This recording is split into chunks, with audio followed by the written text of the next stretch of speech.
শীতকালে নবী সাল্লাল্লাহু আলাইহি ওয়াসাল্লাম এই যে তাহাজ্জুদ পড়তে উৎসাহিত করেছেন, সওম রাখতে উৎসাহিত করেছেন এবং সাহাবীরা কোরআন তেলাওয়াত করতে উৎসাহিত করেছেন।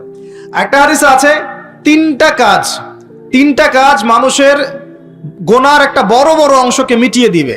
এক নম্বর কাজ হচ্ছে সংকটকালীন অবস্থায় দান, মানে আপনার দান করার এখন সামর্থ্য খুব কম, টাকা পয়সার টানা হেঁচড়া আছে, এখন আপনি দান করছেন, এই দানের বিনিময়ে আল্লাহ পাক গুনাহ আপনার মাফ করে দিবেন ইনশাআল্লাহ।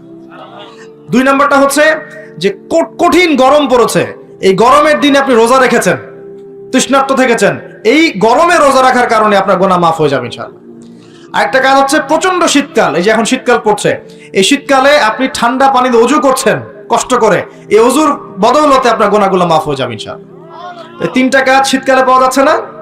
তিন নম্বর কাজটা শীতকালে পাওয়া যাচ্ছে না, যে শীতের সময় পূর্ণাঙ্গ রূপে ওযু করলে আপনার গুনাহগুলো মাফ হয়ে যাবে ইনশাআল্লাহ।